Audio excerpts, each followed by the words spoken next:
প্রথম গল্পটা আমি যার কাছে শুনেছি আমার আম, ভাই, আমার ভাইয়ের মানে আমার যে বৌদি, ভাইয়ের বউ, ওদের ফ্যামিলি যদিও বাঙালি, ওরা সবাই প্রবাসী বাঙালি।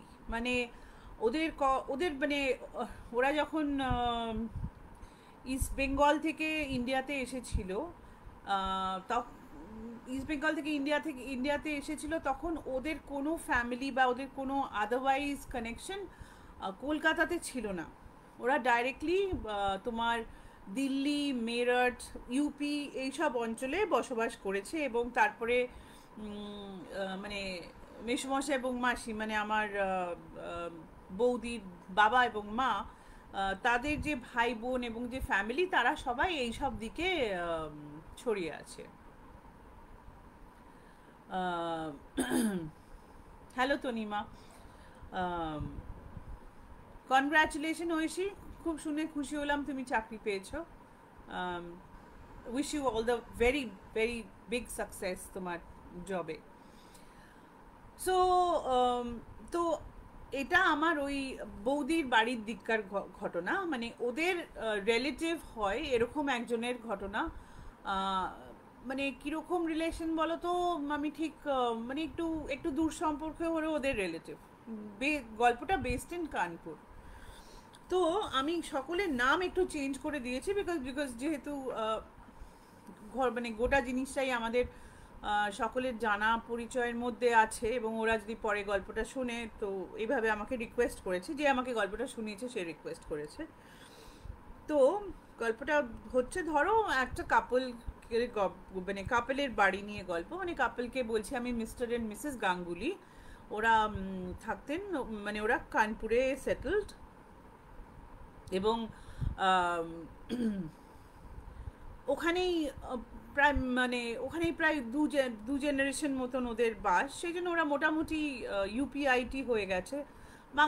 বাঙালির তো আছে, কিন্তু তোমরা একটু বুঝবে যে যারা প্রবাসী বাঙালি হয়, যারা বেশি দিন বাংলার বাইরে থাকে, বা বাংলার সঙ্গে যাদের সম্পর্কটা সেরমভাবে নেই, আদার দেন somewhat the language and otherwise, তারা একটু ওয়েস্ট বেঙ্গলে যারা থাকেন তাদের থেকে একটু ডিফারেন্ট হন।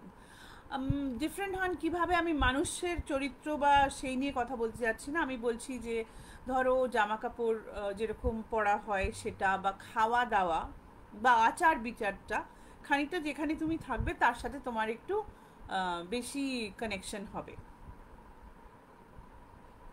Hello Sukalyan, hello Indrani, no late, শোনো। Okay Priyadarshini. So Mr and Mrs Ganguly এখানে কানপুরে থাকেন। মিস্টার গাঙ্গুলি ভালোই কাজ টাজ করতেন, বাড়ি টাড়ি বানিয়েছেন, এবং ওনার 4টে ছেলে মেয়ে, মানে 3টে ছেলে একটা মেয়ে। তো প্রথমে ওনার 2 ছেলে, তারপরে ওনার মেয়ে, এবং তারপরে লাস্ট সবশেষে ওনার একটা ছোট ছেলে।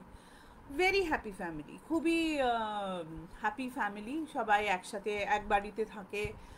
ছেলে মেয়েদের মধ্যেও মানে কোনো প্রবলেম কোনো দিন হয়নি। এবং আশেপাশের নেবার্সদের সাথে, ওদের কাছাকাছি রিলেটিভসদের সাথে খুব ক্লোজ কানেকশন।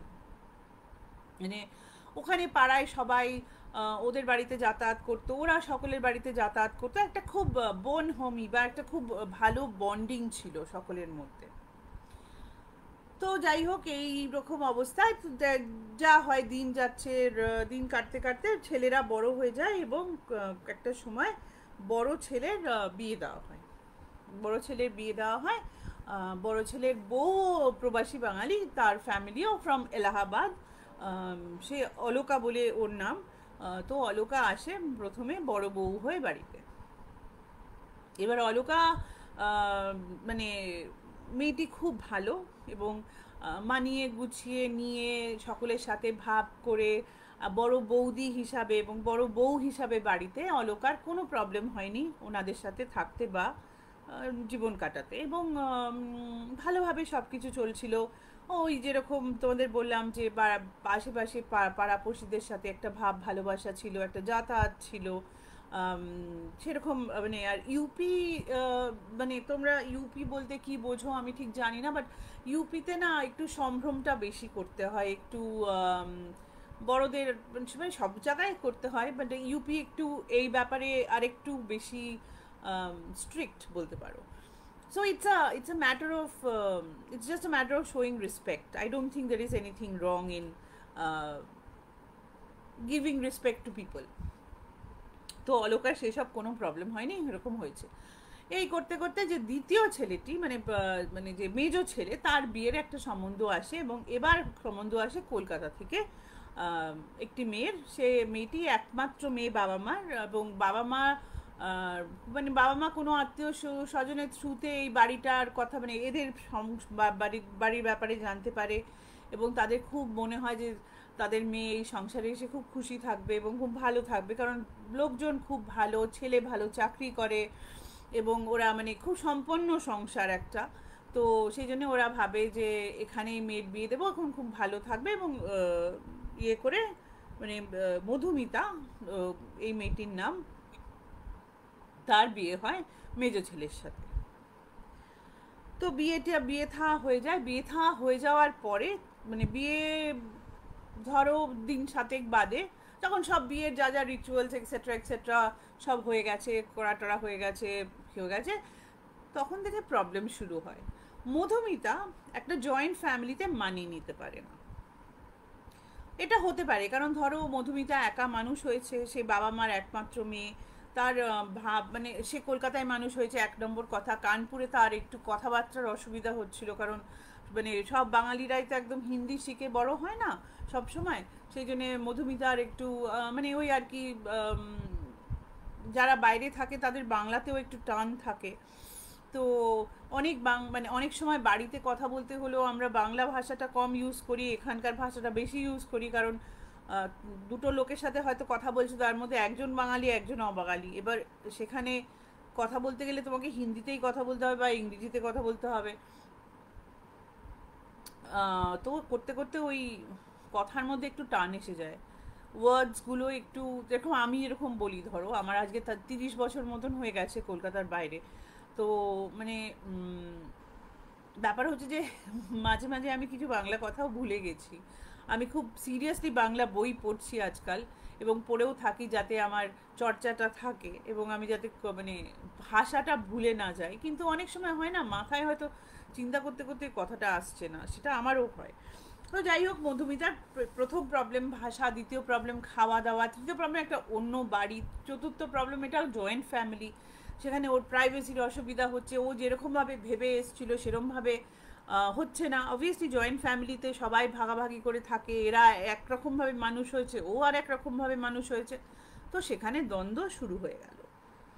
এবার কি হয়, কিছু সময় দ্বন্দ্ব শুরু হলে সেটাকে তুমি চিন্তা ভাবনা করে একটা মানে সলভ করে নিতে পারো, যদি তুমি মনে করো যে সলভ করবে. কিন্তু মধুমিতা সেরকম মেয়ে নয়, ও কোনো কারণেই এটাকে সলভ করতে চায়নি, এবং যেহেতু ওর একটা দিক ছিল যেটা প্রচণ্ড রাগী এবং জেদি এবং খানিকটা স্পয়েলড বলতে পারো, সেহেতু ও এরকম শুরু করে দেয়. এবং এরা মানে মিস্টার মিসেস গাঙ্গুলি এবং তাদের ফ্যামিলির লোকেরা যেহেতু মধুমিতার মতন কাউকে কোনোদিন দেখেনি, তারাও বুঝতে পারে না যে কিভাবে রিয়্যাক্ট করবে. মানে ওরা চিন্তা করতে পারছে না যে কারোর সাথে ওরা খারাপ বিহেভ করবে, মানে বাড়ির বউ, মেজো ছেলের বউ, এত যত্ন করে বিয়ে দিয়ে নিয়ে এসছে, তার সাথে খারাপ ব্যবহার করবে ও ভাবতেই পারছে না. তো যাই হোক, এই খারাপ মানে এই ব্যবহার এবং এই প্রবলেম দিনে দিনে বাড়তে থাকে, বাড়তে বাড়তে মানে যাই হোক বাড়তে থাকে. তাহলেও শাশুড়ি এবং বড় বউ মানিয়ে গুছিয়ে মানে ওর কথা শুনে খানিকটা ধরো ওকে একটু প্রশ্রয় দিয়েই ওরা বলে যে ঠিক আছে, আমাদের থেকে বয়সে ছোট, মানে ওরা খানিকটা ওকে প্রশ্রয় দিয়েই রাখে. মানে ও কোনো কাজ করতো না, ও কোনো বাড়ির কোনো জিনিসে পার্টিসিপেট করতো না, নেবার্সদের সাথে কোনো কথা বলতো না, তাহলে ওরা মোটামুটি মানিয়ে নিয়েছিল. এরকম করে বছর দুয়েক মতন ওর বিয়ের পরে ওর যে ননদ, যার নাম মালিনী, তার বিয়ের সম্বন্ধ আসে. তো মালিনীর বিয়ের সম্বন্ধ আসে, এবং কানপুরেরই একটা ছেলের সাথে বিয়ের সম্বন্ধ আছে, এবং বাড়িতে বিয়ে বিয়ে একটা ভাব লেগে যায়. এবং সেই সময় বাড়ির লোকেরা এটাও জানতে পারে যে মধুমিতা অন্তঃসত্ত্বা, তার সে মা হতে চলেছে. তো দুটো মানে একটা ডাবল খুশির ব্যাপার সকলে মনে করছে, কিন্তু মধুমিতা এই যখন থেকে প্রেগনেন্ট হয়ে পড়ে তখন থেকে ও আরও বেশি কীরকম একটা জেদি, কীরকম একটা বদমেজাজি, কীরকম একটা ইরিটেটিং বা ব্যাপার ওর মধ্যে এসে যায়। হতে পারে যখন আমরা প্রেগনেন্ট হই তখন আমাদের হরমোনাল একটা কেমিক্যাল ডিসব্যালেন্স হয় অনেক সময়। মানে তোমরা যারা এখানে যারা মা আছো তারা সবাই জানো যে প্রেগনেন্সির সময় অনেক সময় মনে হয়েছে বসে ভ্যাভেউ করে কাঁদি, কখনো মনে হয়েছে খুব রেগে যাই। That lot of chemical disbalance happens in the body. So এটা একটা স্বাভাবিক ব্যাপার যে একটা একটা বিশাল বড় চেঞ্জ তোমার বডির মধ্যে দিয়ে যাচ্ছে, সেটাও বুঝে ওরা মানিয়ে গুছিয়ে নেয়। বিয়ের বাড়ি, একটা বিয়ের বাড়ি, তো সেখানে ঝামেলা কেউ করতে চায় না। এবার বিয়ের বাড়িতে অনেক লোকজন আসছে ইত্যাদি ইত্যাদি, তো তখন শাশুড়ি তার একটি একটি একটি গয়নার বাক্স ছিল যেটা উনি ওনার কাছে রাখতেন। তার মধ্যে কিছু স্পেশাল জিনিসপত্র উনি রেখেছিলেন যেটা উনি সবাইকে দেবেন, মানে সকলের জন্য ওনার না মানে ভাগ করা ছিল যে উনি কাকে কোনটা দেবে। এবার এই গয়নার বাক্সটা মানে অলকা দেখেছিল কিন্তু মধুমিতা কোনোদিন দেখেনি। এবার ওর ননদের বিয়ের সময় প্রথমবার উনি বাক্সটা খোলেন, কারণ মেয়ের জন্য একটা কিছু একটা রেখেছিলেন যেটা মেয়েকে দেবেন বলে। এবার ও বাক্সটা খোলার পরে অবভিয়াসলি সকলে গয়না দেখেছে। আমাদের মেয়েদের মধ্যে একটু কিছু কারু গয়নার প্রতি একটু প্রীতি আছে, আমরা গয়না পরতে পছন্দ করি। তো তার মধ্যে একটা খুব সুন্দর সোনা দিয়ে একটা শাঁখা বাঁধানো ছিল। শাঁখা পলা পড়ে না বিয়ের পরে, তো এই শাঁখা বাঁধানো ছিল খুব সুন্দর, মানে নট লাইক আ নর্মাল শাঁখা বাঁধানো, কিন্তু খুব পুরোনো দিনের একটা একটা গয়না ওনার ছিল, যেটা ওনার শাশুড়ি ওনাকে দিয়েছিলেন। এবং উনি ওটা পরতেন না, মানে মিসেস গাঙ্গুলি ওটা সবসময় পরতেন না, এটা গয়নার বাক্স দিয়ে রাখা থাকতো। তো মধুমিতার ওই গয়নাটা খুব পছন্দ হয়েছে, ও বলেছে মা আমাকে এটা দাও, এটা আমি পরবো। কারণ মিসেস গাঙ্গুলি বলেছেন যে না মা, এটা বাড়ির বড় বউয়ের জন্য। আমাদের বাড়িতে এটা ট্রেডিশন যে আমাদের বাড়ির মানে আমার শাশুড়ি মা এটা আমাকে দিয়ে গেছিলেন, এবং শাশুড়ি মা তার শাশুড়ি মার কাছ থেকে পেয়েছিলেন বড় ছেলের বউ হিসাবে, এবং ট্রেডিশন অনুযায়ী এটা আমি অলকাকে দেব। কিন্তু আর মিসেস গাঙ্গুলি কিন্তু ভীষণ গোছানো মহিলা ছিলেন, সেই জন্য উনি সমস্ত গয়নাগাটির লিস্টে কাকে কি দেবেন, কার জন্যে কি, সমস্ত কিছু লিখে মানে ওই গয়নার বাক্সের মধ্যে একটা কাগজ ছিল যার মধ্যে এগুলো সব লেখা ছিল। এইটা শুনে তো মধুমিতা প্রচণ্ড রেগে গিয়ে প্রচণ্ড রাগারাগি করে, প্রচণ্ড মানে খুব বাজে বিহেভ করে। কিন্তু ততদিনে কি হয়েছে জানো তো, মানুষের ধৈর্যের বাঁধও ভেঙে যায়। তো মিসেস গাঙ্গুলিরও ধৈর্যের বাঁধটা ভেঙে গেছিলো। তো উনি মধুমিতাকে বলেন যে তুমি এরকম বাজে ব্যবহার করবে না, এবং যেটা যেটা আমার বাড়ির রুল আমি সেটা মানবো, তুমি রাগারাগি করো মারামারি করো তাতে কিছু যায় আসে না, এটা অলকাই পাবে বলে উনি মেয়ের জন্য যেটা নেবেন সেটা নিয়ে বের করে আলমারিতে তুলে রাখেন ওনার গয়নার বাক্স। সো মানে মধুমিতা দুমদুম করে ঘর থেকে বেরিয়ে যায়, এবং বিয়েতেও খুব বেশি পার্টিসিপেট করে না, এবং ওকে খুব একটা খুব চটায় না। যাই হোক, এরপরে সম্পর্কটা আরও খারাপ হতে শুরু করে, কিন্তু যেহেতু ও অন্তঃসত্ত্বা ছিল, যেহেতু প্রেগনেন্ট ছিল, সেহেতু সবাই আবার ওকে দেখাশোনা যেরকম করতে হয় করতে করতে মধুমিতার একটা ছেলে হয়। এবং যখন ছেলের 6 মাস মতন বয়স, তখন মধুমিতার বাবা এবং মা এসছে বাচ্চাটাকে দেখতে, যেরকম এসে থাকে, সেই সময় এই গোটা প্রবলেমটা একদম একদম কি বলবো, ভলক্যানো লাভার মতন মানে একদম ছড়িয়ে পড়ে। মানে মধুমিতা বোধহয় তখন বিজ্ঞান শূন্য হয়ে গিয়ে রাগে বা ওর যা যা ক্ষোভ ছিল তাতে মেজাজ গরম করে ভীষণ অশান্তি হয়। এবং আমি কিছুটা দোষ মধুমিতার বাবা এবং মাকেও দেবো, কারণ তাদের উচিত ছিল মেয়েকে বোঝানো যে এরকম করা উচিত না, কিন্তু তারা মেয়েকে সায় দেয়, এবং মধুমিতার বাবা মধুমিতাকে টাকা দেয়, এবং সেই টাকাতে ও ওইখানে ওদের যে মানে জয়েন্ট ফ্যামিলি যে বাড়ি ছিল তার থেকে খানিকটা দূরে একটা ফ্ল্যাট ভাড়া করে, এবং সেই ফ্ল্যাটে ছেলেকে নিয়ে আর বাবাকে মানে ছেলেকে নিয়ে আর হাজব্যান্ডকে নিয়ে শিফট করে যায়। হাজব্যান্ড শিফট করতে চায়নি, সে অবভিয়াসলি তার বাবা মাকে তার ভাই বোনকে ছেড়ে যেতে চায়নি, বোন তো তখন বিয়ে হয়ে গেছে, কিন্তু বড় বউ অলোকা ওকে বোঝায় যে দেখো, ও যাই করছে, যাই করুক না কেন, তোমার সাথে তো বিয়ে হয়েছে, তুমি তো তোমার বউকে ছেড়ে দিতে পারবে না। তুমি, তোমাকে তো মধুমিতার সাথে থাকতেই হবে, কাউকে না কাউকে, মানে ও চলে গেছে বলে তুমি যাবে না, এরকম হতে পারে না। যে অলোকা খুব ভালো ছিল। মিস্টার মিসেস গাঙ্গুলি তো খুব ভেঙে পড়েন, কারণ ওনারা কোনোদিন চাননি যে ওনাদের বাড়ি এরকম ভেঙে যাক বা ছেলেরা আলাদা হয়ে যাক। সো যাই হোক, এরপর মানে এরপরে যা হয় চলতে থাকে, জীবন তো চলতে থাকে, ছেলে বড় হতে থাকে। তো বাবা আর ছেলে বাড়িতে যাতায়াত করতো, কিন্তু মধুমিতা খুব একটা বেশি শ্বশুর বাড়িতে আসতো না। ওই কোনোদিন হয়তো পুজো হলো বা কিছু হলো, ওকে হয়তো ডাকা হলো, তখন ওই নামকা বাস্তে একবার এসে ঘুরে যেত। এবার সময় ঘুরতে ঘুরতে ঘুরতে ঘুরতে কি হয়েছে যে ছোট ছেলেরও বিয়ে হয়ে গেছে, মানে তারপরে 2-4 বছর কেটে গেছে, ছোট ছেলেরও বিয়ে হয়ে গেছে। থ্যাঙ্কফুলি ছোট বউ যে এসছে, ওদের না একটু I am sorry to say, but ওদের এই ঘটনাটার পরে ওরা আর কলকাতার মানে বা পশ্চিমবঙ্গতে কারোর সাথে মানে কোনো বিয়ের সম্পর্ক করতে চায়নি, মানে কিরকম একটা একটু ভয় পেয়ে গেছিলো। তো মেরাটে থেকে ছোট বউয়ের সাথে, মানে ছোট বউয়ের ফ্যামিলির সাথে ওদের দেখা হয়, ওরা ওখান থেকেই ফ্যামিলির থ্রুতে ছোট বউয়ের বিয়ে দেয়। এবং ছোট বউ like Aloka was very good, মানে শাশুড়ির দেখাশোনা, তার মধ্যে কোনো মানে কোনো অসুবিধা নেই। তো এই সময় অলকা আর ওর ছোট বউয়ের নাম ছিল মিতালি। এই সময় কি হয়, এই ছোট ছেলের বিয়ের বছর খানেক, বছর দেড়েক পর থেকে মিসেস গাঙ্গুলির শরীরটা একটু খারাপ হতে শুরু করে। মানে উনি একটু অসুস্থ থাকতে শুরু করেন, কোনো কারণে ওনার শরীরটা ভেঙে যায়, কোনো কারণে কোনো প্রবলেম হয় শরীরটা করতে করতে। বেশ 2 বছরের মাথায় উনি বেশ ভালো অসুস্থ হয়ে পড়েন, মানে যেখানে ওনার বিছানা থেকে ওঠা একটু মুশকিলের ব্যাপার হয়ে যাচ্ছিল।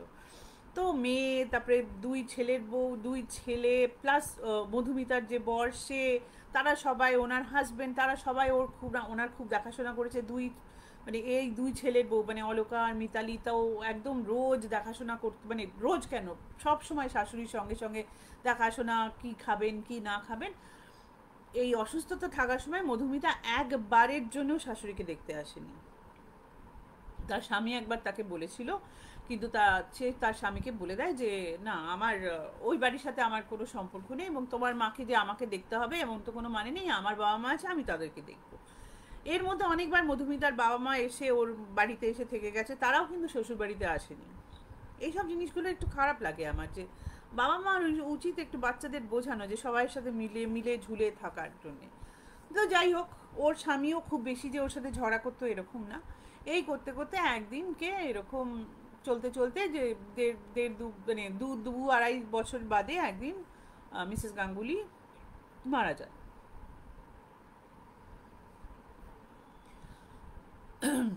যেই মধুমিতা শোনে যে মিসেস গাঙ্গুলি মারা গেছেন, সঙ্গে সঙ্গে ও বাড়িতে পৌঁছে যায়। এবং বাড়িতে পৌঁছে গিয়ে লোকে কি করে, তুমি যদি জানো যে তোমার কেউ মানে তোমার শাশুড়ি মারা গেছে, তুমি কি করবে সেখানে গিয়ে?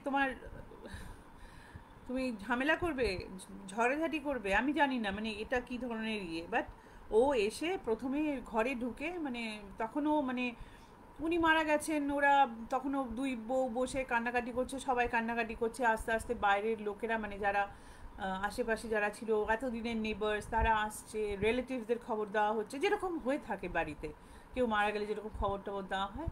মধুমিতা বাড়িতে এসে অলকাকে গিয়ে বলে, দিদি মায়ের গয়নার বাক্সটা কোথায়? তো অলকা তো এই কথাটা শুনে হকচকিয়ে যায়। অলকা মানে বলছে যে মেজো, তুই কি বলছিস? বলছে হ্যাঁ, মায়ের গয়না বাক্স কোথায়? বলছে যে তুই তুই কি চিন্তা করে বলছিস? বলছে তুমি আমার সাথে বেশি ঝামেলা করো না, তুমি যা করছো করো, তোমাকে তো আমি না করছি না করতে, তুমি শুধু আমাকে চাবিটা দাও, মার আলমারির চাবিটা দাও। তখন ওর শ্বশুরমশাই, মানে শ্বশুরমশাই উঠেছেন, উঠে বলছেন যে মানে উনি ওনার বউকে, মানে ছেলের বউকে কিছু বলেননি, উনি ওনার ছেলেকে বলছে যে ওকে এখান থেকে নিয়ে চলে যা। ছেলে তো কান্নাকাটি করছে, ছেলের তো মা মারা গেছে। তখন মধুমিতা ঘুরে বলেছে যে বাবা, আপনি বেশি কথা বলবেন না, আমার গয়না আমি বুঝে নেব, আপনি বসুন, আপনি বসুন, আপনার বয়স হয়েছে বেশি, আপনি এরকম করবেন না। মানে ওর ব্যবহারটা কিরকম সাংঘাতিক অ্যাব্রেসিভ একটা ব্যবহার, মানে আই ডোন্ট নো যে কেউ এরকম ব্যবহার করতে পারে কারোর সাথে। যাই হোক, মানে এইরকম অবস্থা। যাই হোক, অলকা তা ও তখন মিতালি বলেছে হলো যে দিদি ওকে দিয়ে দাও, ওকে চাবিটা দিয়ে দাও। তো চাবিটা নিয়ে নিয়েছে, চাবিটা নিয়ে ও গিয়ে গয়নার বাক্সটা বের করেছে, গয়নার বাক্সটা বের করে প্রথমে ওই শাখা জোড়া বার করেছে, বার করে শাখা জোড়া নিয়ে নিয়েছে, নিয়ে গয়নার বাক্স রেখে চাবি বন্ধ করে অলকাকে চাবি দিয়ে দিয়েছে। চাবি দিয়ে বলেছে যে আমার জান আমার নিয়ে নিয়েছি বলে একটা কোনো কোনো মতো এরকম করে একটা প্রণাম ঠুকেছে, ঠুকে স্বামীকে বলেছে যে আমি বাড়ি যাচ্ছি, তোমার হয়ে গেলে চলে এসো। আত্মীয় স্বজন, বন্ধু বান্ধব, পাড়া প্রতিবেশী, মানে ওর বাড়ির লোকেরা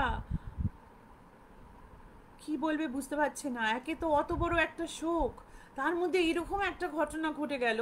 ওরা ভাবতে পারছে না, মানে ওরা এত হকচকিয়ে গেছে, ওরা এত মানে চমকে গেছে যে কি রিয়াক্ট করবে তাই ওরা বুঝতে পারছে না। তো যাই হোক, বড় ছেলে এসে তারপরে সব কিছু ম্যানেজ করে বলে যে এখন এইসব নিয়ে চিন্তা করলে আমাদের চলবে না, আমাদের এখন কাজ করতে হবে। তো মানে সকলেই মনে মনে একটা অবাক হচ্ছে যে কি হচ্ছে। তো মেজো ছেলে তো বাড়ি গেল, মানে ফ্ল্যাটে ফিরলো না। ওর বাচ্চাটাকে, মানে তখন ছোট ছোট বাচ্চা কাচ্চা সকলেরই ছোট বাচ্চা আছে। তো ছোট ছেলেটাও, মানে বাচ্চাটাও যেতে চাইছে না। তো ওরা ওই বাড়িতেই থেকে গেল যতদিন না হচ্ছে কাজটা। সেই নিয়ে প্রচুর ঝামেলা হলো, সেই নিয়ে মধুমিতা প্রচুর এসে ঝামেলা করলো যে এখানে তোমরা কেন আছো, ওখানে বাড়ি আছে তোমরা আসছো না, আমার ছেলেকে দিয়ে দাও বলে ছেলেকে টেনে নিয়ে চলে গেল। মানে আই কান্ট টেল ইউ যে কী ধরনের একটা বিহেভ করছে, এটা বোঝা যাচ্ছে না। এরাও বুঝতে পারছে না, এরাও তো তখন এতদিন শাশুড়ির দেখাশোনা করেছে, শাশুড়ি মারা গেছে, মানে সকলের একটা শোক। কিছু মানে বাবা মারা গেছে, মানে মা মারা গেছে, কারুর স্ত্রী মারা গেছে, কারুর শাশুড়ি মারা গেছে, মানে সবাই হতবাক হয়ে যাচ্ছে, কেউ বুঝতে পারছে না। আর মধুমিতাকে কেউ কোনো কথা বলতে পারছে না, কারণ ও এত ও এত কি বলবো, এত তীক্ষ্ণ ভাষায়, এত খারাপ ভাষায় কথা বলে যে সবাই ভয় পায় ওর সাথে ওরমভাবে কথা বলতে। তুমি এমনিতে অপমানিত হয়ে যাবে, তুমি কেন অপমানিত হতে চাইবে। যাই হোক, তো তারপরে কিছুদিন বাদ থেকে শুরু হলো প্রবলেম। মধুমিতা তো ওই শাঁখা জোড়া নিয়ে হাতে পড়ে ফেলেছিল, কিন্তু প্রবলেমটা যেটা শুরু হলো সেটা তোমরা হয়তো গল্পটা মানে সেটা শুনলে হয়তো বলতে পারো যে মধুমিতার মাথার গন্ডগোল, কিন্তু আমি বলেছি মধুমিতা কিন্তু একেবারেই ভীতু মহিলা নন। তিনি যথেষ্ট স্ট্রং, যথেষ্ট পটুভাষী, যথেষ্ট সেলফিশ একজন মহিলা। তার কোনো ভয় ডর কোনোদিনই ছিল না, তার নিজের আগে কেউ ছিল না, মানে সে কোনো ভয় টয় সেরকম পেত না। কিন্তু ও ওর শাশুড়িকে দেখতে শুরু করলো, মানে শাশুড়িকে দেখতে শুরু করলো, মানে শাশুড়ি কিন্তু কিছু করতো না, মানে শাশুড়ি কিন্তু ভয় দেখাতো যে এরকম না, কিন্তু ও যেখানেই যাচ্ছে সেখানে শাশুড়িকে দেখছে। মানে অ্যাকচুয়ালি এটাও পরে বলেছে যে আলমারি খুলে জামা কাপড় বের করতে গিয়ে শাশুড়ি বসে আছে ওখানে, মানে ওর দিকে তাকিয়ে আছে, মানে শাশুড়ি বোধহয় অবাক হয়ে গেছিলেন, সেই জন্যই উনি বারবার আসতেন। তো নট দ্যাট ইট বদার্ড হার, মানে ও যে এটার জন্য খুব ভয় পেয়ে গেছিল সাংঘাতিক, ও একটা ওর একটা কিছু হচ্ছিল প্রথম দিকে, এরকম কিছু হয়নি। মেজাজ তিরিক্ষি হয়ে যেত, ইয়ে করতো, কিন্তু ওই ওই হাতে ও ওই দুটো পড়ে থাকবে, ছাড়বে না। আর ওর মাঝে মাঝে মনে হতো যে মানে বালা দুটো না হঠাৎ মনে হতো যে হাতে প্রচণ্ড টাইট হয়ে গেছে, মানে একদম পুরো কেটে বসছে। কিন্তু সেটা তো হওয়া উচিত না। তুমি যখন বালাটা বানাবে, তুমি যদি না হঠাৎ, তোমার যদি ওজন না বেড়ে যায়, তাহলে বালা তোমার হাতে চেপে বসবে না, তাই না? বালাটার সাইজ মোটামুটি ঠিকই থাকবে, তুমি যেরকম বানিয়েছো সেরকমই পড়বে, সেরকমই বানাবে। কিন্তু ওর মনে হতো যে বালাটা মাঝে মাঝে ওর হাতে কেটে বসে যাচ্ছে। যাই হোক, বাট উনি বালা খুলবেন না, কারণ ওটা ওনার জিনিস, উনি ছাড়বেন না। এরম করতে করতে ওর শুরু হলো একটা একরকম স্কিন ডিজিজ শুরু হয়ে গেল, মানে একটা র্যাশ বেরোতে শুরু করলো দু হাতে, শুধু দু হাতে, হ্যাঁ, আর কোথাও না, কিন্তু শুধু দুটো হাতে। মানে সে কিছুতেই সে ছাড়ানো যায় না। এক নম্বর, যত ওষুধ বিশুধ, মানে অ্যালোপ্যাথি, হোমিওপ্যাথি, আয়ুর্বেদিক, বাড়িতে টোটকা, গিয়ে কিছুতে সে এমন র্যাশ বেরোচ্ছে যে একদিন চলে যাচ্ছে, তার দুদিন বাদে আবার বেরোচ্ছে, দুদিন চলে যাচ্ছে, 3 দিন বাদে আবার বেরোচ্ছে, কিছুতেই সে র্যাশ, মানে ওর হাতে ফাতে এইসব সাংঘাতিক অবস্থা, যেরকম চুলকানি সেরকম জ্বালা, সেরকম যন্ত্রণা, সেরকম অবস্থা। তো তখন একজন ডাক্তারকে দেখানো হলো, যিনি স্কিন স্পেশালিস্ট, ডার্মাটোলজিস্ট, ওনাকে দেখানো হলো। উনি বললেন যে দেখুন, আপনার মনে হচ্ছে কোনো মেটাল সহ্য হচ্ছে না বা কিছু সহ্য হচ্ছে না, আপনি একটা কাজ করুন, হাত থেকে সমস্ত চুড়ি টুড়ি খুলে রেখে দিন। সেই শুনে তো ও খুব রাগ করতে যাচ্ছিল, কিন্তু ডাক্তারকে তো রাগ করতে পারবে না। তো ডাক্তার ওকে বললে যে আপনি কানে দুল ফুল সবই সরিয়ে দিন, কারণ আপনার ইনফেকশনটা কোথায় হচ্ছে আমরা ঠিক বুঝতে পারছি না, আমরা দেখতে চাচ্ছি কোনো মেটাল রিয়াকশন হচ্ছে কিনা। তো তখন ওকে সমস্ত কিছু ইনক্লুডিং ওই শাখা জোড়া খুলে রাখতে হলো। কিন্তু তাতেও কোনো মানে তাতে যে ওর কিছু ভালো হলো তা কিন্তু না। দেখো, স্কিন ডিজিজ আর লট অফ টাইম, আমাদের স্কিন ডিজিজ আর লট অফ টাইম, আমি সবসময় বলছি না, আর এটা মানে আমি যে একদম সাংঘাতিক রকমের মানে একটা কিছু কি বলবো, এটা এটা একটা একটা মানে একটা কনসেপ্ট আছে যে তুমি যদি খুব স্ট্রেসড হও, তোমার যদি খুব স্ট্রেস হয়, তার থেকে তোমার অনেক সময় অ্যালার্জি হয়, হাতে পায়ে হতে পারে, যেখানে খুশি। মানে ওটা একটা বলতে পারো bodies way of reaction to your stress. যেরকম ব্লাড প্রেশার বাড়ে বা শরীরের মধ্যে একটা ধরফরানি হয় ইত্যাদি ইত্যাদি হয়, সেরকমভাবে তোমার ওরকম ইয়েও হতে পারে, মানে ওরকম স্কিন ইনফেকশনস বা কিছু একটা ডিজিজ যেটা হচ্ছে, যেটা চলে যাচ্ছে না, কারণ স্ট্রেস থেকে ওটা হয় অনেক সময়। আবার তোমার স্ট্রেস চলে গেলে ওটা নিজে থেকে চলে যায়। এটা একটা প্রোভেন জিনিস আছে মেডিকেল ব্যাপারে। তো কিন্তু ওর কিন্তু কোনো মানে ওই ইনফেকশন কিছুতেই কমছে না, এবং তার সঙ্গে সঙ্গে যেটা ওর বাড়তে শুরু করতো সেটা ওটা প্যারানয়া। ওর একটা প্যারানয়া হয়ে দাঁড়ালো যে ও মানে শাশুড়িকে তো সব জায়গায় দেখছেই দেখছে, তারপরে ওর প্যারানয়া হতে শুরু করলো যে ওকে কেউ মারার চেষ্টা করছে, ওর এটা মনে হতে শুরু করলো, মানে একটা এক্সিস্টেন্সিয়াল ক্রাইসিস হতে শুরু করলো ওর। তো ছেলের আর হাজবেন্ডের সাথেও ও ভালো ব্যবহার করতো না, মানে ওর মনে হতো যে ওর 6 বছরের ছেলেও ওকে মারতে চাইছে, বুঝতে পারছো? মানে মাথার একটা গন্ডগোল দেখা দিতে শুরু করলো। এবং একদিনকে বলছি তো ওই বালাটার সাথে ওর মায়াটা বড্ড বেশি জড়িয়েছিল। তো ও রোজ আলমারি খুলে কিন্তু দেখতো যে গয়নাগাটিগুলো সব ঠিক আছে কিনা, ওর বর কিছু নিয়ে চলে গেছে কিনা ইত্যাদি ইত্যাদি। একদিন খুলে দেখলো যে ওই শাঁখা জোড়া নেই, আর সব গয়না যা গয়নার মতন আছে। ব্যাস, আবার বরের সাথে মানে একদম সাংঘাতিক রকমের ঝগড়াঝাঁটি, মারামারি, কাটাকাটি। তোর বর বলছে যে দেখো তুমি কোথায় গয়নাগাটি রাখো আমি জানি না, আমি তোমার ঘরে ঢুকি না। ততদিনে ওরা আলাদা আলাদা ঘরে শোয়, মানে ওদের সাথে সমস্ত রকম সম্পর্কই প্র্যাকটিক্যালি শেষ হয়ে গেছে। হাজবেন্ড আর ছেলে আলাদা ঘরে শোয়, ও আলাদা ঘরে শুতো। ও বলছে আমি জানি না, তোমার আলমারির চাবি আমার কাছে থাকে না, আমি কি করে তোমার জিনিসপত্র নেবো, কারণ কে কাকে বিশ্বাস করবে বা কে কাকে বলবে, বুঝতে পারছো? তোর মাথায় গন্ডগোল দেখা দিয়েছিল। তো তখন ও কি করে, তখন ওর ওর মানে ওর হাজবেন্ড আর নিতে পারে না, তখন ওর বাবা মাকে ফোন করে বলে যে আপনাদের মেয়েকে নিয়ে যান, আমরা এখানে পারছি না দেখাশোনা করতে। কারণ দেখো, ওর যেরকম হাতের অবস্থা ছিল, ওর রান্না করার ক্ষমতা ছিল না, রান্না করে দিতে হতো ওই বাড়ি থেকেই রান্না করে দিতে হতো, কারণ ওর জলে হাত মানে ওই রকম ইনফেকশনে জলে হাত দিতে পারছিল না। তো ওর বাবা মা আসে এবং বাবা মা এসে বলে যে ঠিক আছে আমাদের মেয়েকে আমরা নিয়ে যাব, আমরা কলকাতা রেখে ভালো ডাক্তারকে দেখাবো, তোমাদের কানপুরে ভালো ডাক্তার নেই। তো তখন ওর শ্বশুর বলে যে আমার মেয়ে যদি এখানে না থাকে তাহলে এই বাড়িটাও থাকবে না। তো ওর স্বামী মানে ওর স্বামী বলে যে ঠিক আছে আমি আমার বাড়িতে ফেরত চলে যাব, আমার ছেলে এখানে থাকবে। তখন তখন ওর মানে মধুমিতার বাবা মা বলে যে না কেন আমাদের নাতি যাবে, তখন মধুমিতা বলে না না ওই ছেলেকে আমি নেব না, ওই ছেলেকে আমি নেব না। তখন ওর বাবা মাও একটু হকচকে যায়, কি বলছে জানি না। যাই হোক, মধুমিতাকে নিয়ে ওর বাবা মা কলকাতায় ফেরত চলে যায়, এবং মেজো ছেলে এবং মেজো ছেলের যে ছেলে বাচ্চাটা তারা দুজনে ওই বাড়িতে ফেরত চলে আসে থাকার জন্য। এবারে লাইফটা অনেকটা বেটার হয়ে যায়, আবার সমস্ত কিছু মোটামুটি বলতে পারো life starts going in the same পাটরি, থিংস আর হ্যাপনিং, ছেলে ইজ ওকে, বাচ্চা বাদ বাকি ভাই বোনেদের সাথে মানুষ হচ্ছে, মেজো ছেলের মধ্যে চাকরি করছে ইত্যাদি ইত্যাদি, এরকম সময় চলছে। আর ওরা মানে ওদের সাথে মধুমিতার প্র্যাকটিক্যালি কানেকশনটা কমেই গেছে, ওর বাবা মাও সেরকম খবর দেয় না, এরা ফোন করলে ওরা সেরকম কোনো কিছু বলে না। আর ওর যে খুব একটা উন্নতি হয়েছে সেটা ওরা বুঝতে পারছে না যে ওর কি অবস্থা না অবস্থা হয়েছে। তো এই করতে করতে বেশ বছর দুয়েক মতন আরও কেটে যায়। তো তখন একদিনকে ওই যে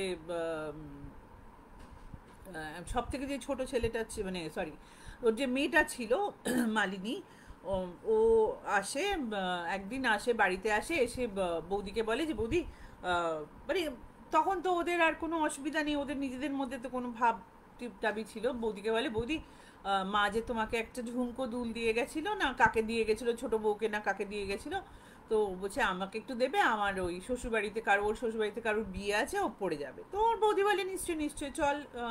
আর ওরা না ততদিন গয়নার বাক্সে হাত দেয়নি, কারণ এনি বিচপে বাড়িতে যেরকম অবস্থা চলছিল তাতে গয়নার বাক্সে হাত দেওয়ার মতন কোনো কারণ পড়েনি। আর মানে খুব বেশি যে গয়না ছিল ওর মধ্যে এরকমও নয়। এবার যখন গয়নার বাক্সটা ওরা খুলেছে, ওরা অবাক হয়ে গেছে সবাই বাড়িতে দেখে যে ওই যে শাখা জোড়া ছিল বাক্সর ওপরে, মানে বাক্সর ভেতরে গয়না, তার উপরে ওই কাগজটা রাখা ছিল যে কার নামে কি আছে, ঠিক তার কাগজের ওপরে শাখা জোড়া রাখা।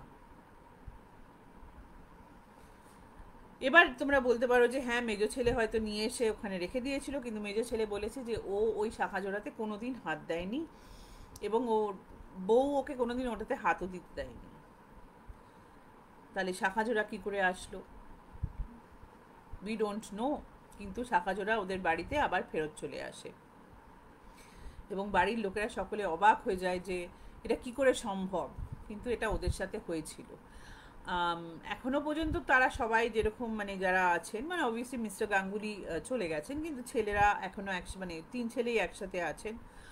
মেজর ছেলের সাথে মধুমিতার ডিভোর্স হয়ে গেছে, কারণ ওর বাবা মা ঠিক করেন যে মেয়েকে এখানে রাখবে না, সে তার বাচ্চারও কোনো দায়িত্ব নিতে চায়নি।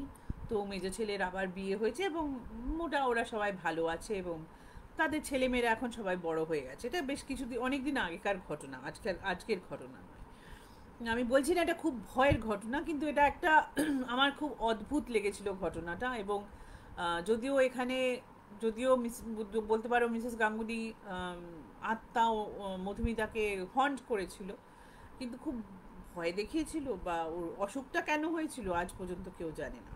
তো এটা ছিল আমার প্রথম গল্প। কেমন লাগলো তোমাদের? আমি এবার একটু ইয়ে দেখছি, কি বলে, তোমাদের কমেন্ট দেখছি। হ্যালো তনু, হ্যালো ঈশানী। আমার একটু টান নেই, থ্যাংক ইউ সো মাচ। আমাকে অনেকে ইউটিউবে বলেছে যে আমার বাংলা ভাষায় একটু টান আছে, বাট ইটস ওকে। হ্যাঁ তনু, ইউ আর রাইট, একদম গয়না চুরি না, ও চুরি করার কোনো সিন নেই, একদম বাটপাড়ি যাকে বলে। হয়, ঠিক বলেছো, ঠিক বলেছো প্রিয়দর্শিনী, এরকম হয়। আমরা হয়তো সবসময় দেখতে পাই না এদেরকে, বাট এরা আছে।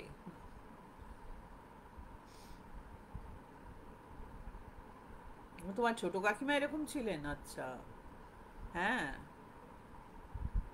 ঠিক। এটা নিয়ে একটা দারুণ সিনেমা হতে পারে।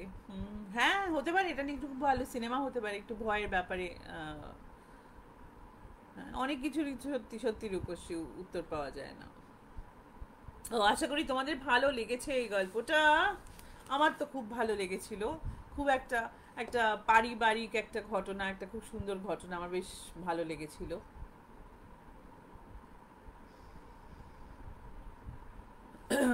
কি, হ্যাঁ বলো তো, একটা একটা গয়না ও তো ওরকম বানিয়ে নিতে পারতো, এরকম না যে ওর বরের পয়সা ছিল না।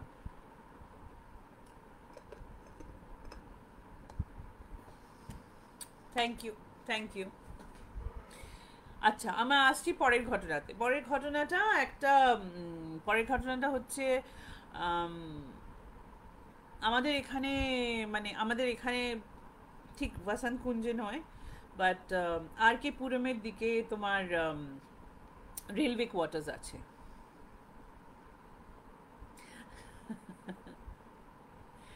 Thank you Tanima. মেজো ছেলে,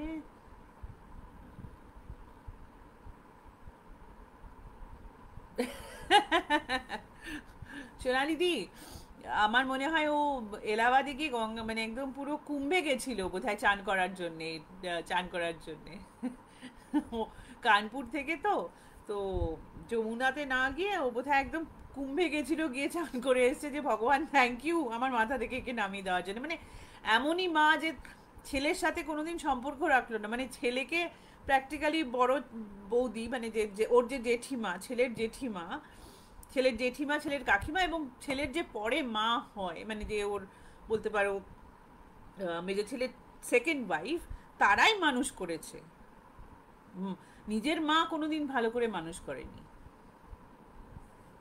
থ্যাংক ইউ।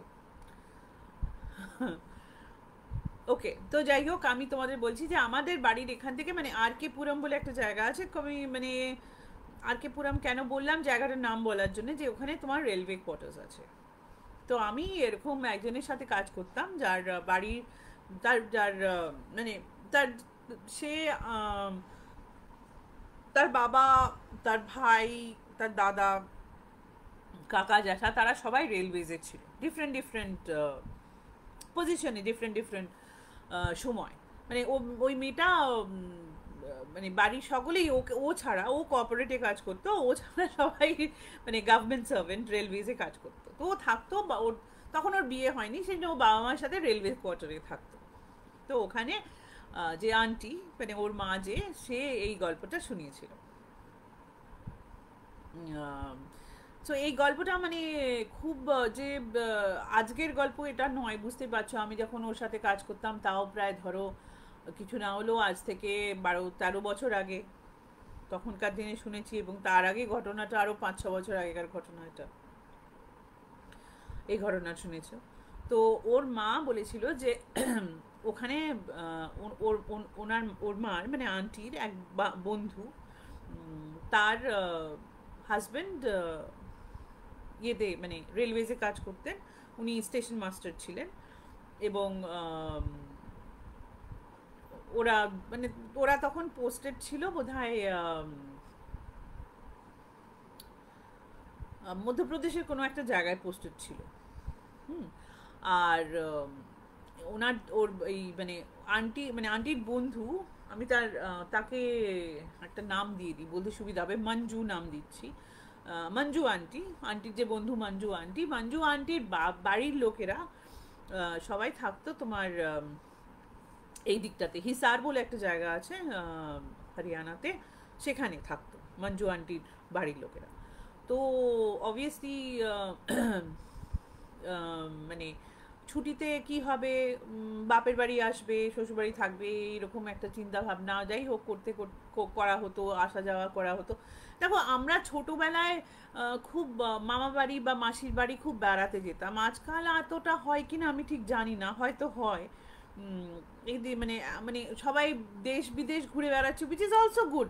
মানে জায়গা দেখতে যাওয়াও খুব ভালো, সবাই মিলে একসাথে গেলে হয়তো, বা তোমাদের ফ্যামিলি বড় থাকলে হয়তো যাও। কিন্তু ওই গরমের ছুটিতে একটু মাসির বাড়ি যাব বা মামার বাড়ি যাব, এরকম একটা একটা আলাদা আনন্দ ছিল তাতে। মানে হয়তো আমাদের তখন এত প্লেন ফ্লেনে চড়ার ছিল না, বা ট্রেনে করে যাওয়া হতো, তার মধ্যেও একটা আলাদা ব্যাপার ছিল। So I don't know which is good and which is bad. I can't say, but মানে আমার ভীষণ ভালো লাগতো। আমরা আমার মাসি থাকতো একটা বর্ডার টাউনে, ওখানে যেতাম, গিয়ে থাকতাম। আমার দিদা থাকতো মালদাতে, ওখানে যেতাম। তো আমার খুব ভালো লাগতো যেতে এইসব জায়গায়। মালদাতে তো বাসে করে যাওয়া হতো। যাই হোক, why am I digressing? Let me get back to the story. So যাই হোক, মঞ্জু আন্টির ছেলে মানে মঞ্জু আন্টির ছেলে তখন 13 কি 14 বছর বয়স। তো সেবারে উনি যেতে পারবেন না, ওনার কাজ আছে, যেতে পারবেন না। তো তখন ওর ছেলে খুব বায়না ধরেছে যে না না না, মামা বাড়ি যাবো, মামা বাড়ি যাবো, মামা বাড়ি যাবো। তো কী করে মামা বাড়ি যাবে তুমি? কি মানে 11 বছর মানে 13 বছরের একটা ছেলেকে কি করে ছেড়ে দেবে, একা একা কি করে যাবে? এখন তো নয়, প্লেনে অ্যাসিস্ট্যান্স পাওয়া যায় বাচ্চা গেলে, ট্রাভেল করলে, ইত্যাদি ইত্যাদি অনেক ব্যাপার আছে, সেসব হয়ে গেছে। কিন্তু তখন তো মানে ওরা মধ্যপ্রদেশের যেখানে ছিল, সেখান থেকে ওরা হিসার আসবে, মানে it is lot of train journey, almost 2 দিন মতন ট্রেন জার্নি করতে হবে। তো যাই হোক, ছেলে এত চিৎকার চাচমিচি মারামারি করেছে, তো ওরা পাস পায়, সেই পাসের ব্যবস্থা করেছে। কিন্তু ওর বাবা ভাবছে যে একটা 13 বছরের ছেলেকে 2 দিনের জন্য একা একা ট্রেনে ছেড়ে দেবো, মানে খুব মানে সংশয়ের মধ্যে আছে যে কি করব কি করব না, কেন করব না, কেন করছি না, মানে উনি ঠিক বুঝতে পারছেন না। যে ছেলেও বায়না করছে, কি করবে বাবা বুঝতে পারছে না।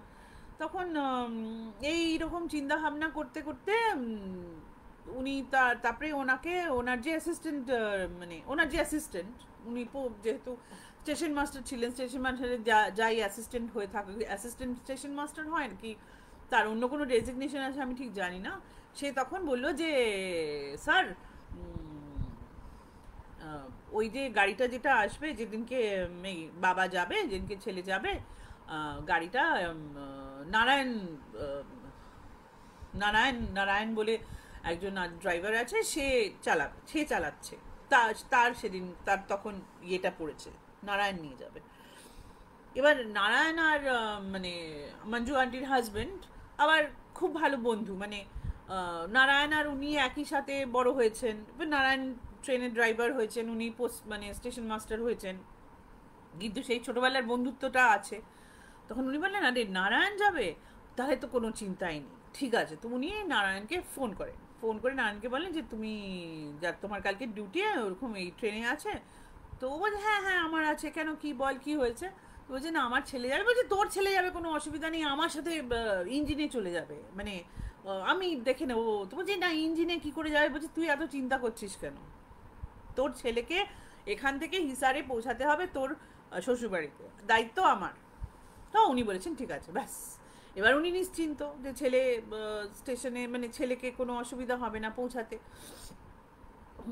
এত একজন কাছের বন্ধু ওনার ওয়াইফকে বলেছেন যে নারায়ণ নিয়ে যাচ্ছে ওকে, তো ওয়াইফও জানেন, ওকে চেনে, সবাই ফ্যামিলি চেনে, তো সবাই বলেছে যে, না ওয়াইফও খুব খুশি হয়েছেন, খুশি হয়ে বলেছে যে ঠিক আছে ঠিক আছে, তাহলে তো খুব ভালো। বেশ, ছেলেকেও তখন বলেছে যে চল তুই রেডি হয়ে নে।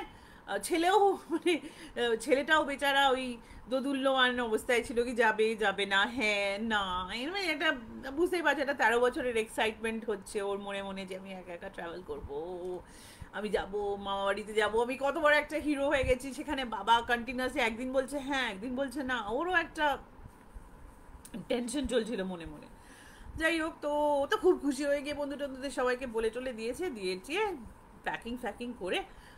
তখন তারপরে ওকে বলেছি যে শোন তুই না, মানে তোর যে সিট আছে সেটা তো থাকবেই, কিন্তু তুই নারায়ণ কাকুর সাথে ইঞ্জিনে বসবি। তো ও তো আরও এক্সাইটেড যে ইঞ্জিনে বসবে, মানে ট্রেনের ইঞ্জিনে বসবে, মানে এটার থেকে এক্সাইটেড কি থাকতে পারে একটা বাচ্চা ছেলের জন্য, মানে একটা বাচ্চা মেয়ের জন্য। মানে অ্যাকচুয়ালি আমাকে এখনও বসে দিলে আমি এখনও এক্সাইটেড হয়ে যাব ট্রেনের ইঞ্জিনে, যদি ট্রেন চালাতে পারি, it will be like a dream come true.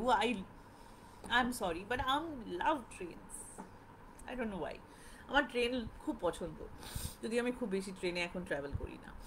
যাই হোক, তো ট্রেনের ইঞ্জিনে বসেও যাবে, তো বলেছে যে ড্রাইভারদের জন্য তো ইয়ে টিয়ে থাকে সব, বলেছে তুই কোনো চিন্তা করিস না, আমার সাথে চলে যাবে। তো সেদিনকে গিয়ে স্টেশনে আঙ্কেল ছেলেটাকে চড়িয়ে দিয়েছে, সেই নারায়ণের সাথে ছেলেকে বসিয়ে দিয়েছে ওখানে। ওরা তো মানে দুজন থাকে, একজন অবভিয়াসলি দ্য মেন ইঞ্জিনিয়ার, মানে যে ট্রেন চালাবে, এবং তার সাথে অ্যাসিস্ট্যান্ট থাকে একজন দুজন, depending on the train, and একজন গার্ড থাকে।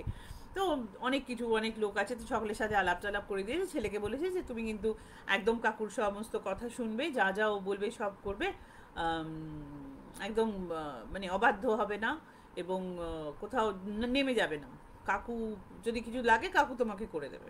যাই বলেছে, ছেলে তো তখন লাফাচ্ছে যে আমি ইঞ্জিনে বসবো, দেখবো, যাবো, ট্রেন কিরম করে চলছে, মানে ট্রেনের ইঞ্জিনে বসা মানে তুমি অ্যাকচুয়ালি সামনে কি আছে দেখতে পাচ্ছ।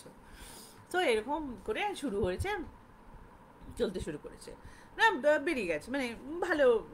ও আর নারায়ণ ওকে বলেছে যে তুই চিন্তা করিস না, আমি তোকে কয়েকটা স্টেশন পর পর, মানে ট্রেন যেখানে থামবে সেখানে station master two station master phone করে তোকে খবর দিয়ে দেবো, ওটা ওদের একটা রিলে চ্যানেল হয়ে যাবে যে ছেলে কেমন আছে ইত্যাদি ইত্যাদি। চিন্তা করতে মানে এও বলেছে যে ওর চিন্তা নেই, মানে ইন্ডিয়ান রেলওয়েজ ওদের ঘর বাড়ি বলতে পারো। যাই হোক, তো চলতে চলতে সে মানে প্রায় মানে এই ট্রেনটা শুরু হয়েছিল ধরো এই সকালবেলার দিকে 10টা সাড়ে 10টার দিকে, এবার চলতে একদম রাত্রির হয়ে গেছে, 10টা সাড়ে 10টা 11টা বেজে গেছে।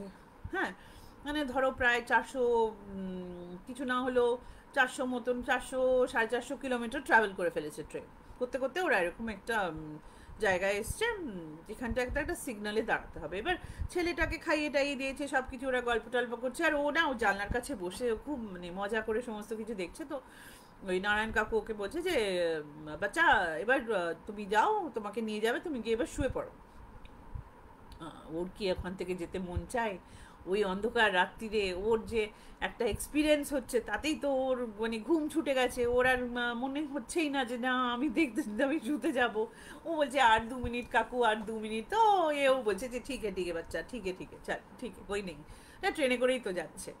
তো এরকম যেতে যেতে একটা সিগনালে দাঁড়িয়েছে, মানে সিগন্যালটা বেশ একটা বড় সিগন্যাল, একটা বড় সিগন্যাল, কোনো একটা সিগন্যাল কোনো একটা জায়গায়, জায়গাটা কোথায় আমি ঠিক জানি না।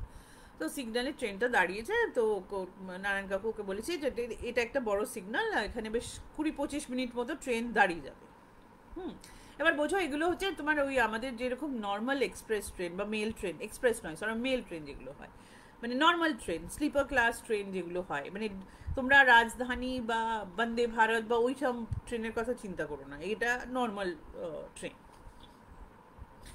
সো দাঁড়িয়েছে, তো সমস্ত কিছু এরকম দেখছে, দেখতে দেখতে হঠাৎ ছেলেটা দেখছে যে একটা দূর মানে জায়গাটা কিরকম বলো তো, জায়গাটা ঠিক খালি জায়গা না, না বন জঙ্গল না, জায়গাটার মধ্যে এরকম অল্প অল্প অল্প অল্প বস্তি মতন আছে দুদিকে, মানে খড়ের ঘর বাড়ি বা টেন্টিশ রকমের একটা ঘর বাড়িতে লোকজন থাকে, একটু বুঝতে পারা যাচ্ছে একটু যে মানে একটা একটু গরিব লোকেদের জায়গা, এবং তারা ট্রেনের লাইনের কাছাকাছি থাকে, তারা ঠিক ট্রেনের লাইনের কাছাকাছি না, ট্রেনের লাইনের কাছাকাছি ট্রেনের ওই জায়গাটাতে থাকে, এবং তাদের বাড়িতেও কারো কারো বাড়িতে আলো জ্বলছে, রান্না হচ্ছে ইত্যাদি, মানে দূর দূর থেকে দেখা যাচ্ছে, মানে ট্রেনটা তো লাইনে দাঁড়িয়ে আছে, মাঝখানে দেখা যাচ্ছে।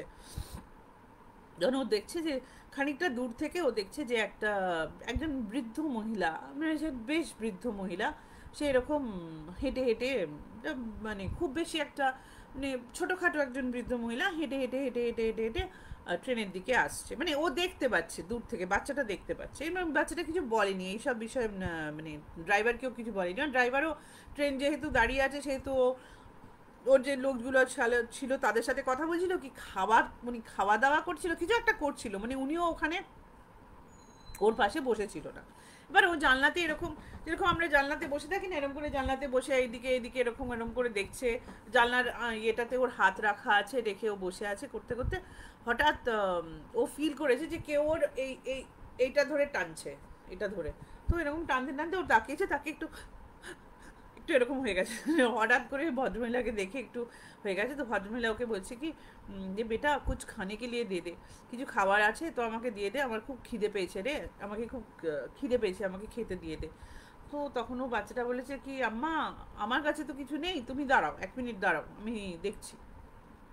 তো তখন ওকে নারায়ণ কাকু করে ডেকেছে, নারায়ণ কাকুকে ডেকে বলছে যে নারায়ণ কাকু ইয়ে আম্মা কো কুছ খানা দে দো, ভুক লাগে হ্যাঁ উনকো, মানে ওনার খাবার লাগবে, একটু খাবার দিয়ে দাও, উনি খাবার চাইছেন একটু। তো নারায়ণ কাকু যেই তাকিয়েছেন, তাকে না উনি খুব রেগে গেছেন, রেগেই ওকে বলে ও মানে প্রথমবার এতক্ষণের মধ্যে প্রথমবার ওকে বলেছে বাচ্চা উধার যাকে ব্যাট, মানে ওইদিকে গিয়ে বসো, ওইদিকে মানে ও মানে ঠিক বকেননি কিন্তু গলাটাকে একটু চড়ে বসে যাও ওখানে গিয়ে বসো। ওনা অবাক হয়ে গেছে যে হঠাৎ করে যে এত ভালো মানুষ ওনার সাথে ওরকম ওর সাথে ওরকম কেন ব্যবহার করছে, গিয়ে ও তো বয়ে বসে গেছে। তখন নারায়ণ কাকু ওই ভদ্রমহিলার দিকে তাকিয়ে বলেছেন যে এখানে কিছু নেই, হিন্দিতেই বলেছেন যে আমাদের কাছে কোনো খাবার নেই, তুই যাও তুমি যাও এখান থেকে, কোনো খাবার নেই, এখান থেকে যাও, ভাগো চলে যাও। হ্যাঁ, আর এই সময় লাইট চেঞ্জ হয়ে গিয়ে ওদের সিগন্যাল এসে গেছে যে এবার তোমরা ট্রেন চালু করতে পারো। তো বলছে চলো চলো আমরা ট্রেন চালু করছি, বলে চালু করে দিয়েছে। হুম, ট্রেন চালু করে দিয়েছে। আমি বেশ খানিকক্ষণ চলতে চলতে মানে বেশ খানিকটা চলেছে, বেশ ঘন্টা দেড়েক মতন, মানে সরি ঘন্টা খানেক মতন ওখান থেকে চলে গেছে ওই সিগন্যাল ফিগন্যাল ছেলে। তারপরে আবার তখন ও ওই দূরেই বসে আছে, তখন আবার নারায়ণ কাকু বলেছে যে আজা আজা বাচ্চা চলে এসো চলে এসো, তুমি বসবে জানলার কাছে, এসো এসো এসো বসো। তখন ও বলছে কি, তখন ও বসে আছে এরকম কাচু মাচু মুখ করে, তখন বলছে যে তুমি তুমি ভাবলে যে আমি তোমাকে বকলাম, কিন্তু আমি তোমাকে বকিনি, যা করেছি আমি তোমার ভালোর জন্যই করেছি। তখন একটু সাহস হয়েছে ওর মনে, তখন বলেছে যে তুমি আমাকে এরকম করে কেন বললে, আমি তো এমনিতেও গিয়ে বললে আমি বসে যেতাম, কিন্তু তুমি ওকে খাবার কেন দিলে না, তো গরিব মানুষ, আমাদের কাছে তো খাবার ছিল না কাকু, আমরা একটু তো দিতে পারতাম। তখন ও বলছে যে শোন, তোকে একটা কথা বলি, তুই যখন ওকে দূর থেকে দেখেছিস তখন ও কত মানে কীরকম ওর হাইট ছিল? তো বলছে যে কম হাইট হবে, কত হবে, খুব বেটে, মানে খুব লম্বা তো মনে হলো না, খুবই বেটে। বললো হ্যাঁ। তো তোর তোর যে জানলাটা, সেটা তুই কি জানিস যে রেল লাইন থেকে তোর জানলাটা অ্যাটলিস্ট 12 ফিট ওপরে, মানে রেল লাইন থেকে ও যে জানলাটাতে বসছিল সেটার হাইট হচ্ছে 12 ফিট। তো যদি ওই ভদ্রমহিলার 6 ফিট বা 6.5 ফিটও হাইট হতো, তাহলেও সে জানলা অবধি আসতে পারলো না। তুই তো ওটা চিন্তাই করিস নি যে ও তোর জানলার কাছে এসে তোর জামা ধরে কি করে টানলো। আমরা তো আর স্টেশনে দাঁড়িয়েছিলাম না যে প্ল্যাটফর্ম আছে, প্ল্যাটফর্মের কাছে ট্রেন, তুমি প্ল্যাটফর্মের উপরে দাঁড়িয়েছো সেই জন্য তুমি ট্রেনের জানলা অবধি দেখতে পাচ্ছ, তাই তো নয়। যখন তুমি ট্রেনটা যখন লাইনে চলে, যেখানে তোমার প্ল্যাটফর্ম নেই, যেখানে তুমি অ্যাকচুয়ালি মাটিতে দাঁড়িয়ে আছো, সেখানে তুমি ট্রেনের জানলা অবধি পৌঁছাতে পারবে না। মানে জেনারেল জানলাও অনেকটা উঁচু হয়, ইঞ্জিনের জানলা তো আরও উপরে হয়। তো ওই 12 ফিট ওপরে, মাটি থেকে 12 ফিট যদি হয়, সেই 12 ফিটে ও ভদ্রমহিলা এসে তোর তোর জামা ধরে টানলো কি করে? তখন ছেলেটা ভয় পেয়ে গেছে। তখন ছেলেটা বলছে আঙ্কেল মতলব, বলছে মতলব কুছ নেই বেটা, ও ও কিছু করে না, এই লাইনের ধারেই ও থাকতো, গরিব মানুষ, ও খাবার দাবার ট্রেনের এখানে এসে আমাদেরকে নিচে দাঁড়িয়ে এরকম আমাদের কাছ থেকে খাবার চাইতো, আমরা ওকে খাবারও দিয়ে দিতাম। কিন্তু বয়স হয়ে গেছিল, তো তো একদিনকে হাঁটতে হাঁটতে এরকম কোনো কারণে লাইনের মধ্যে পড়ে গেছিল, এবং যে ট্রেন আসছিল সে দেখতে পায়নি, ও লাইনে কাটা পড়ে যায়। তো এটা এই মানে এখন থেকে 2-3 বছর আগে ঘটনা হয়েছে, তারপর থেকে মাঝে মাঝে ও খাবার চাইতে আসে এরকম। কারুর ক্ষতি করে না, কারুর ক্ষতি কোনোদিন করে না, কিন্তু মুশকিল হচ্ছে যে যদি তুমি একবার ওকে খাবার দাও, তাহলে ও তোমার পেছনে খাওয়ার জন্য পড়ে যাবে, মানে ও তোমার কাছে, তুমি যেখানেই যাবে তোমার সাথে সাথে খাওয়ার জন্য চলে যাবে, ছাড়তে চায় না। তো সেই জন্যই তোকে আমি বললাম যে তুই ওখান থেকে সরে আর ওকে খাবার দিবি না, যে মুহূর্তে তুই ওকে কিছু দিবি সেই মুহূর্তে ওর তোর সঙ্গে লেগে যাবে। মানে আদারওয়াইজ ও কোনো ঝামেলা করে না, এখানে আমরা আসা যাওয়া করি, আমরা ওকে মাঝে মাঝেই দেখি, কিন্তু আমরা ওকে সবসময় বলি কিছু নেই তুমি চলে যাও, আর ও চলেও যায়, কোনো ঝামেলা করে না।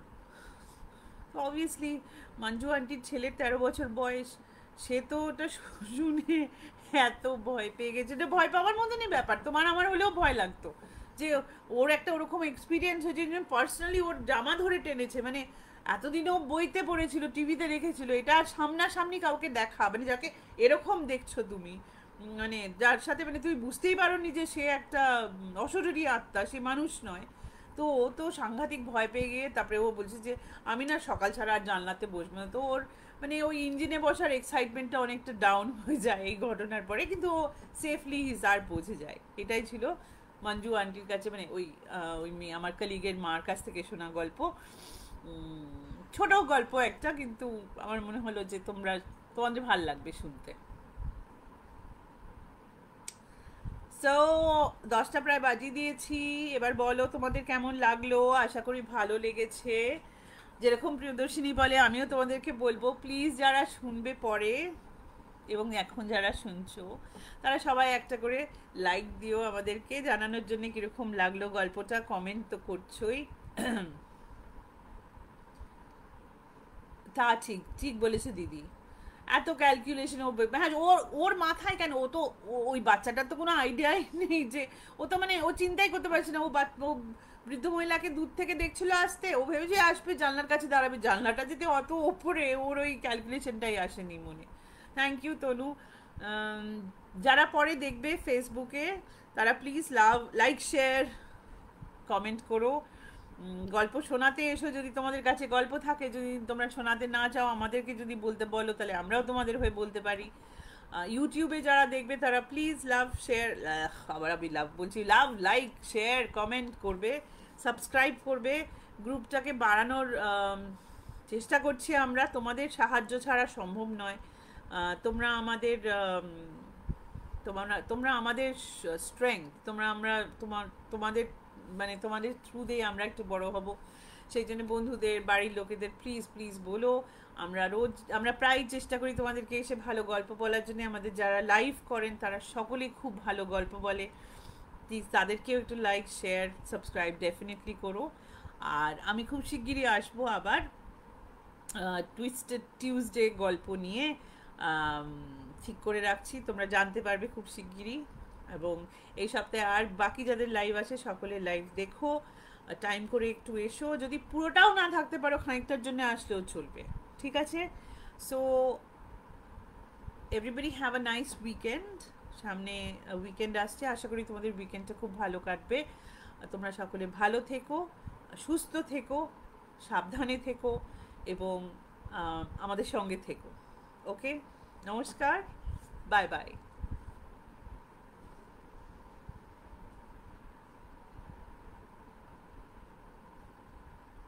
Please subscribe to our channel Hana Tales.